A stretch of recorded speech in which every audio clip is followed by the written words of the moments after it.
अस्सलाम वालेकुम, मैं मोहम्मद तैयब इस्लाम और मेरे साथ हैं एजाज भाट। आप देख रहे हैं क्रिकेट स्टूडियो। तो आज हम बात करेंगे जो पाकिस्तान के कल के मैच की एक्सपेक्टेड प्लेइंग 11 उस पर बात करेंगे। दूसरे नंबर पर बात करेंगे जो कल मैच खेला गया, बिल्कुल वन साइडेड मुकाबला हुआ, लेकिन उससे क्या फ़ायदा हो, किस टीम को फ़ायदा, उस पर बात करेंगे। तीसरे नंबर पर बात करेंगे कि जो रैंकिंग अभी अपडेट होनी है उसमें हमारे जो बड़े खिलाड़ी हैं उसके लिए एक तरह की खतरे की घंटी बज चुकी है, उस पर बात करेंगे। तो सबसे पहले बात करते हैं पाकिस्तान की प्लेइंग 11 न्यूजीलैंड के खिलाफ, जो कि कल सुबह 10 बजे मैच होना है। उसमें क्या एक्सपेक्टेड चेंजेस आपको लग रहे हैं, इस पर बात करते हैं। क्या कहते हैं सर, क्या लगता है आपको? देखिए जी, सबसे पहली बात तो यह है कि पाकिस्तान टीम हमेशा जो है वो विनिंग कॉम्बिनेशन के साथ गई है। ऐसे ही। लेकिन अगर थोड़ा सा मैच को देखा जाए, क्योंकि न्यूजीलैंड के खिलाफ मैच जो है वो बड़ा इंपॉर्टेंट होगा, लेकिन न्यूजीलैंड के खिलाफ एक इशू ये भी है कि वो फास्टर्स को जो है वो अच्छा खेलते हैं। तो वहाँ पे आपको अपना स्पिन डिपार्टमेंट जो है वो मज़ीद थोड़ा सा स्ट्रॉन्ग करने की ज़रूरत है। जिस तरह आपने पिछले मैच में जो है वो सलमान अली आगा को भी जो है वो खिला लिया, उसामा मीर भी हो गया, उसके बाद इफ्तिखार है आपके पास, शादाब है। तो मेरे ख्याल में ये स्पिन डिपार्टमेंट है आपके पास। नवाज़ की एक ऑप्शन ज़रूर है, क्योंकि उसामा मीर की जो परफॉर्मेंस थी वो शायद उस तरह की नहीं रही जिस तरह से उनकी होनी चाहिए थी। लेकिन मेरा नहीं ख्याल कि पाकिस्तान टीम जो है वो कोई तब्दीली करेगी इसके अंदर। उसामा मीर के साथ ही वो जाएंगे, क्योंकि ये ऑस्ट्रेलियन और न्यूजीलैंड जो होता है ना, इनको हमेशा लेग स्पिन बहुत तंग करता है। और उसामा मीर जो है मेरे पास एक वाहिद हमारे पास जो है वो प्रॉपर लेग स्पिनर है। शादाब का भी जो है वो अभी कोई पता नहीं चलता कभी वो परफॉर्म करता है या नहीं करता। तो मेरे ख्याल में तो कोई तब्दीली मुझे उस तरह से नज़र नहीं आ रही इसके अंदर। अच्छा, मैं अगर देखूँ ना, मुझे ये लगता है अगर शादाब थोड़ा भी फिट हुआ तो बॉलिंग परफॉर्मेंसेस ऑलमोस्ट शादाब की और उसकी एक जैसी हैं, लेकिन बैटिंग में शादाब एज दे जाता है। अगर आप देखो साउथ अफ्रीका के खिलाफ बिल्कुल मैच एक साइड पे हो गया था, 180 पे पता नहीं कितने पे आउट हो गए थे, वहाँ पे सऊद शकील और शादाब ने बहुत अच्छी इनिंग्स खेली थी, जिस वजह से इतना स्कोर ये ले गया है। यहाँ तक इतनी उम्मीद आ गई थी कि 300 तक चले जाएंगे। एट द एंड वो पूरे ओवर नहीं खेले, आउट हो गए। लेकिन शादाब का बैटिंग का आप जो भी कहो एज है। मेरे ख्याल से अगर शादाब फिट होता है तो शादाब लाजमी खेलेंगे उसकी जगह, उसामा मीर की जगह। और दूसरा अगर देखें लास्ट मैच में, देखो अब बाकी सारे बॉलर्स को कोई 4 की इकॉनमी से उन्होंने बॉलिंग की है और इसकी 6.5 की इकॉनमी थी। तो आपका इतना ज़्यादा डिफरेंस नहीं होना चाहिए, जिसकी वजह से शायद सोचा जा सकता है कि नवाज़ के साथ जाए। तो मुझे यही लगता है कि एक चेंजेस मुझे एक्सपेक्टेड लगते हैं शादाब की अगर फिट होने पर। अब वो कल सुबह इनकी अपडेट भी इसी तरह होती है कि एंड टाइम पे आके भी देख लेते हैं कि भाई आप अगर रेडी हो तो उसको इंक्लूड कर लेते हैं। और दूसरी एक और बुरी खबर उनके लिए भी आ रही है सामने, जो न्यूजीलैंड के हैं, उनका फर्गसन जो है वो इंजर्ड हुए थे, उसकी जगह इन्होंने न्यूजीलैंड से जेमिसन को बुलाया था। और लेकिन अब उनका मैट हेनरी भी जो है वो भी उसकी इंजर्ड की इतलात आ रही है। हाँ, इसी तरह कोई एक बैकअप इन्होंने बुलाया है और ये भी चांस लगता है कि वो हो जाए। और सबसे बड़ी बात, केन विलियमसन भी जो है वो रेस्ट पे होंगे जी। अभी तक उनका जो हाथ है वो ठीक नहीं हुआ। पहले ये कहा जा रहा था कि शायद क्योंकि एक इम्पोर्टेंट मैच है पाकिस्तान न्यूजीलैंड का तो खेल ले, लेकिन अभी तक जो है वो उनकी इंजरी बरकरार है और कोई चांस नहीं है केन विलियमसन के लिए भी। और एक और चीज़ जो खबर बताने वाली थी वो भी आई कि बारिश के बहुत ज़्यादा इम्कान हैं। ये भी बड़ी एक बुरी खबर सामने आ रही है, जिसका सबसे बड़ा नुकसान पाकिस्तानी टीम को हो सकता है अगर मैच ना हुआ। अदरवाइज़ तो न्यूजीलैंड तो चाहेगी, एक तरह की बारिश चाहेगी, क्योंकि उनके पॉइंट ऑलरेडी ज़्यादा हैं। ठीक है, वो कहेंगे एक पॉइंट मिल जाए, हम तो पक्के होना।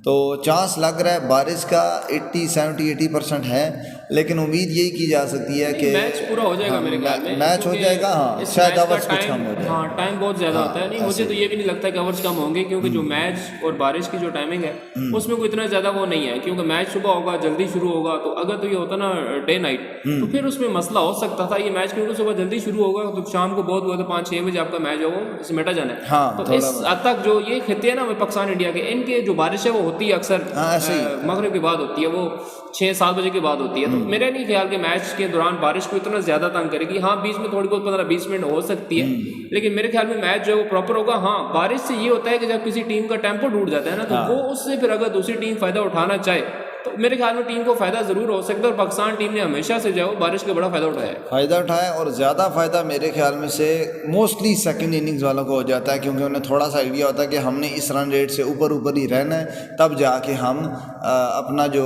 मतलब डगलस मेथड के तहत हम जीत रहे होंगे। तो अब देखते हैं, ये सारी सिचुएशन तो कल क्लियर होगी। कल मैच भी सुबह के टाइम है, पाकिस्तान का पहला मैच है जो सुबह के टाइम है।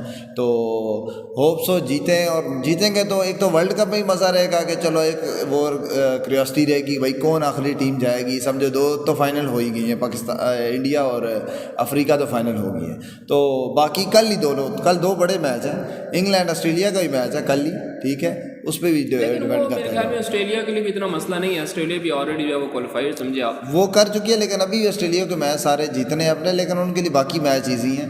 तो इंग्लैंड के लिए बड़ा मेन मैच है, क्योंकि उन्हें 2025 की चैंपियन ट्रॉफी के लिए जाने के लिए ना एक बूस्टर एटलीस्ट बेस्ट है कि वो सातवीं पोजीशन के ऊपर जो है वो उनको आना पड़े। इसी तरह तो बाकी दूसरी खबर जो है आज की, जो कल मैच हुआ इंडिया वर्सेस श्रीलंका, बड़ा वन साइडेड मैच था। इंडिया ने, मेरे ख्याल में इंडिया तो ये सोच रहा होगा कि यार हम सेकंड बैटिंग ही कर लेते, ये एशिया कप के फाइनल की हाइलाइट्स लगा ऐसे ही पूरा दिन हम खेल के और शाम को पता चला कि जी हमने तो खेलना ही नहीं। तो बड़ा बॉलिंग भी नो डाउट बड़ी अच्छी की है मोहम्मद शामी ने, सिराज ने अच्छी बॉलिंग की है, लेकिन श्रीलंकन बैट्समैन को मुझे ये नहीं समझ आता कि क्या एक डर उनके दिल में बैठ गया इंडिया का, क्या एक खौफ बैठ गया। हालांकि ये टीम देखिए वर्ल्ड कप के शुरू में 300 प्लस करती रही है, हर मैच इसने जो है वो सही खेल के जीता है या हारा है। तो ये एक वाइड मैच था इसका एशिया कप की तरह कि बिल्कुल ही वन साइडेड मैच कर दिया, और मतलब बाकायदा नजर आ रहा था कि कोई उनको बॉल नजर ही नहीं आ रही, समझ ही नहीं आ रही, इतने बौखलाए हुए थे उनके बैट्समैन। 14 पे 6 आउट, 14 मैंने तो कहा 20 पे अगर आपके चले 2-3 खिलाड़ी भी आउट हो जाते हैं, 4 आउट हो जाते हैं, थोड़ा सा रुक जाए आप, फिर वही बात है बाहर वाली बॉल्स को आप छेड़ रहे हैं, ड्राइव्स मार रहे हैं, तो डेफिनेटली जब आपकी टीम इतनी ऑलरेडी प्रेशर में है, 2-3 स्लिपें उन्होंने लगवाई हुई है, बाहर उनका एक भी खिलाड़ी नहीं है, तो फिर इस तरह के सीन तो होता है। तो ये मेरे ख्याल में एक काम, इसका फायदा जो हुआ है वो अफगानिस्तान को हुआ है, क्योंकि अफगानिस्तान अगर देखें एक मैच तो उसका नीदरलैंड के साथ है वो जीत जाएगा, अगर वो ऑस्ट्रेलिया या इंग्लैंड, और इंग्लैंड भी देखें इंग्लैंड को तो हरा नहीं, इंग्लैंड नहीं, साउथ अफ्रीका, ऑस्ट्रेलिया और साउथ अफ्रीका, वो दो ऐसी टीमें हैं कि अगर किसी एक को भी अफगानिस्तान जो है वो हरा जाता है, क्योंकि अफगानिस्तान भी फॉर्म में है, तो अगर वो हरा जाता तो फिर तो पाकिस्तान के लिए और न्यूजीलैंड दोनों के लिए मसला हो जाएगा। इसी तरह और इसका जो रन रेट का फायदा है वो तो अफगानिस्तान को ज्यादा हुआ है, क्योंकि हम तो मतलब इस पोजीशन पे थे कि जी चले माइनस में ही अभी तक, लेकिन अफगानिस्तान मेरे ख्याल में नीदरलैंड वाला मैच जीत के तो वो अपना काम सीधा कर लेगा, वो बहुत बेहतर कर लेगा। और अभी तक ऐसे हमें ये एडवांटेज है कि हमारा बिल्कुल आखिरी मैच रखा हुआ है, तब तक हमें सारा पता चल जाएगा किसने आगे जा चुका है, किसके साथ हमारा कंपटीशन है, कितनी देर खेलना है। अब पहले तो न्यूजीलैंड से जीते इन्होंने, उस टाइम ऐसे ही सारा पता चल जाए, सारों को पता चल जाए, पता चले कल ही हमें पता चल जाए कि हमने नहीं खेला हमने नहीं खेलना, आखिरी मैच रहने दो। तो इस तरह की तो वो कहेंगे जी इंग्लैंड का भी काम हुआ है, आपका भी हो गया है, तो ऐसा करिए जाकर दुबई में खेल। बिल्कुल।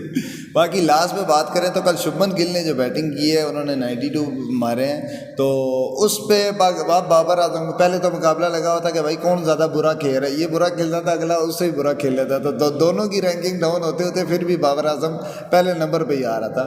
तो अब तो भाई करना पड़ेगा परफॉर्म, और होना भी इसी तरह चाहिए भाई, जो परफॉर्म आप नंबर 1 पे हो, परफॉर्म आप कर नहीं रहे, और अगर देखिए कल करना चाहिए, इसके पास चांस मैच है और इसके बाद वेडनेसडे को अपडेट होगी रैंकिंग, तो कल बाबर आजम के पास चांस भी है कि अगर वो अपनी पहली पोजीशन को बचाना चाहते हैं तो कल सेंचुरी मारे खेलनी पड़ेगी, और अगर वो कल टीम भी अच्छी है न्यूजीलैंड, अच्छा इनको पॉइंट मिलेगा, तो अगर ये नहीं खेलते तो फिर मेरे ख्याल में ये जो वेडनेसडे होगा ये लास्ट होगा बाबर आजम का फर्स्ट पोजीशन का, या अगर बहुत भी मार्जिन हुआ तो मेरे ख्याल में वही जैसे पीछे 5 का मार्जिन रह गया था 830 835 का, तो इस तरह से शुभमन गिल जो या तो बिल्कुल करीब आ जाएगा, 2-4 पॉइंट्स पे रह जाएगा। अभी फर्क पता है आपको कितना है? अभी आपको 2 का फर्क है, 818 816, 2 का फर्क आ गया, मतलब वही बात है, अगर ये परफॉर्म कर जाता है तो ठीक है, अगर नहीं करता तो फिर तो मेरे ख्याल में ये वेडनेसडे लास्ट वेडनेसडे होगा। आप जैसे सेंचुरी मारनी पड़ेगी, अपनी रैंकिंग बचाओ और टीम भी बचाओ, टीम भी बचाओ, जरूरत है, अगर आपने वर्ल्ड कप के लिए रहना है तो भी जरूरत है, और अगर आपने अपनी इज्जत बचानी है तो भी जरूरी है, क्योंकि पूरे वर्ल्ड कप के अंदर बाबर आजम ने कोई परफॉर्मेंस नहीं दी, तो ये मेरे ख्याल में बहुत जरूरी है। ये थी नाज़रीन अब तक के अपडेट्स, अगर हमारे चैनल के ऊपर नए हैं तो हमारे चैनल को सब्सक्राइब करें। बहुत जल्द मिलेंगे इंशाल्लाह अपनी अगली वीडियो के साथ, तब तक के लिए अल्लाह हाफिज़।